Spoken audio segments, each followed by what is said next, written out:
নমস্কাৰ বন্ধুসকল, পুনৰ স্বাগতম জনাইছোঁ আমাৰ নতুন এটি ভিডিঅ'লৈ। আৰু আপোনালোকে চাইছে মোৰ YouTube channel bidi Assam story. তো বন্ধুসকল, আজি মই আপোনালোকৰ কাৰণে খুবেই ধুনীয়া এটা লাভ ষ্টৰী লৈ আহিছোঁ। চ' আজিৰ ষ্টৰীটোৰ নাম হৈছে ইচ্ছাবিহীন বিবাহ। ঠিক আছে, তো আজিৰ ষ্টৰীটো আমি পঢ়িবলৈ গৈ আছোঁ। চ' প্লিজ চেনেলটো ছাবস্ক্ৰাইব কৰি দিব, তেনেকুৱা নতুন নতুন লাভ ষ্টৰী শুনি থাকিব। ঠিক আছে, তেনে আহকচোন বন্ধুসকল, আমি আজিৰ লাভ ষ্টৰীটো পঢ়োঁ। আৰু আজিৰ লাভ ষ্টৰীটো হৈছে ইচ্ছাবিহীন বিবাহ। ঠিক আছে,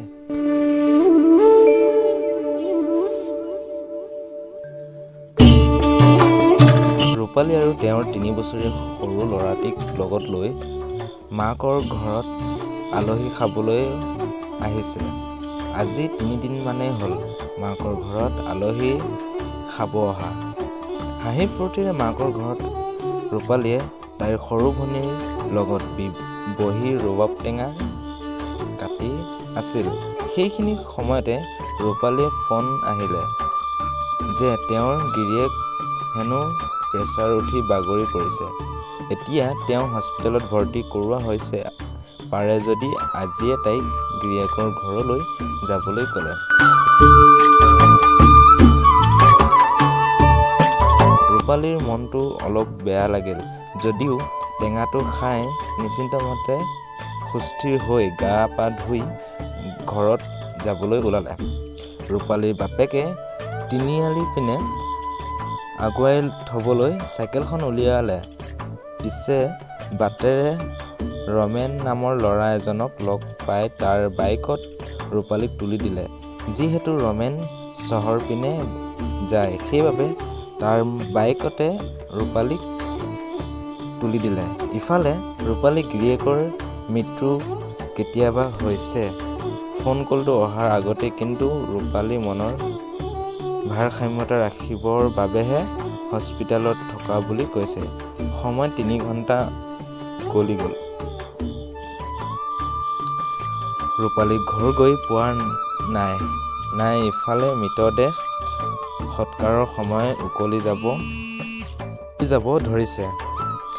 ৰূপালীৰ ফোন ছুইচ অফ। ৰূপালীৰ বাপেক ফোন কৰি সকলো ঘটনাখিনি ৰূপালীৰ দেৱৰেকে কৈ দিয়ে, কিন্তু ৰূপালীহে এতিয়ালৈ ঘৰ গৈ পোৱা নাই। ৰূপালীৰ বাপেকে ৰমেনলৈ ফোন লগালে। পিছে ৰমেনেতো কেতিয়াবাই বাছ ষ্টেণ্ডত ৰূপালীক নমাই দিয়া বুলি ক'লে। ৰাতি গ'ল। ৰূপালীৰ এতিয়ালৈ একো খবৰ নাই। কিবা অঘটন ঘটা বুলি ভাবি ৰূপালীৰ গিৰিয়েকৰ ঘৰৰ পৰিয়ালে মৃতদেহটো মৃগত থোৱাৰ ব্যৱস্থা কৰিছিল। পিছদিনা বাতৰি কাকত খবৰ আহিল যে ৰাস্তাৰ কাষতে 3-4 বছৰীয়া এটি শিশু পোৱা গৈছে। পুলিচে উদ্ধাৰ কৰিছে শিশুটিক। সেই শিশুটো আন কোনো নহয়, ৰূপালীৰ পুতেকজন। কিন্তু ৰূপালীহে খবৰ নাই।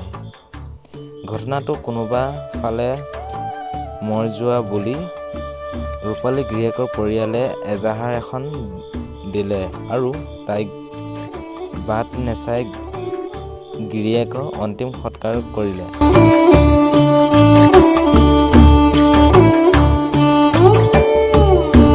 ঘটনা 5 দিন পাৰে হৈ গ'ল, কিন্তু এতিয়ালৈ ৰূপালীৰ খবৰে নাই। পুলিচেও একো সুংসূত্ৰ পোৱা নাই।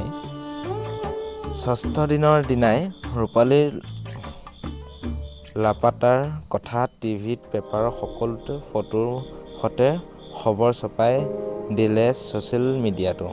হাজাৰ শ্বেয়াৰ গ'ল।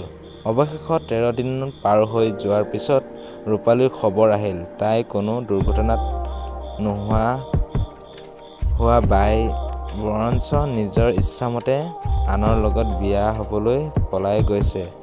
বিয়া হ'বলৈ এজনী নিষ্ঠুৰ প্ৰেম নিয়তি সেই নিৰ্দোষী শিশুটিক ফুটপাথত পেলাই থৈ অৱশেষত পুলিচে ৰূপালী আৰু তাইক পেলাই লৈ যোৱা ল'ৰাজনক গ্ৰেপ্তাৰ কৰিলে।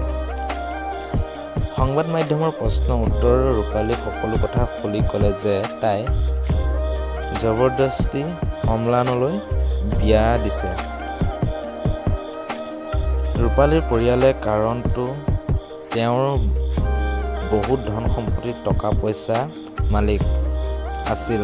ৰূপালী এক কথা নুশুনি বিয়াৰ ফিক্স কৰি পেলাইছে। কিন্তু সেই যে আগৰ পৰাই ৰমেন নামৰ ল'ৰাজনক ভাল পাই আছিল সেই কথা তাইৰ ঘৰৰ মানুহে নাজানিছিল আৰু ক'বলৈ সুযোগ দিয়া নাছিল। বিয়াৰ আগতে তাইক ঘৰতে বন্দী কৰি ৰাখিছিল। পিছে প্ৰেমক জানো বাধা দিব পাৰি?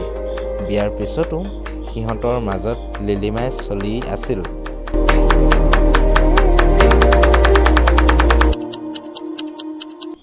অম্লান ৰাতি ভাতৰ লগত টোপনি যোৱা টেবলেট খুৱাই ৰমেন ৰূপালীৰ লিলিমাই ছিল অম্লানৰ মৃত্যুৰ প্ৰচাৰ উঠি নহয়, ৰূপালীয়ে দিয়া বিশেষ বিষ প্ৰয়োজনৰ বাবে হৈছে, যিটো লাহে লাহে কাম কৰে। সেই সম্পূৰ্ণ বিষয় ক্ৰিয়া সম্পন্ন হোৱাৰ 3 দিনো আগতে ৰূপালীৰ মাকৰ ঘৰতো আলহী খাব অহাৰ চলেৰে ৰমেনৰ লগত পলাই যোৱাৰ প্লেন বনালে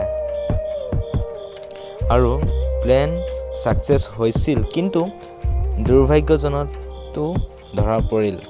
নহ'লে 14 দিনৰ দিনা সিহঁতৰ অন্য দেশলৈ যোৱাৰ ব্যৱস্থা কৰিছিল। পিছে সিহঁতৰ লগত যি হ'ব লাগিছিল সেয়াই হ'ল। শেষত ৰমেন আৰু ৰূপালীৰ আইন প্ৰক্ৰিয়াৰ জৰিয়তে উচিত শাস্তি প্ৰদান কৰিলে।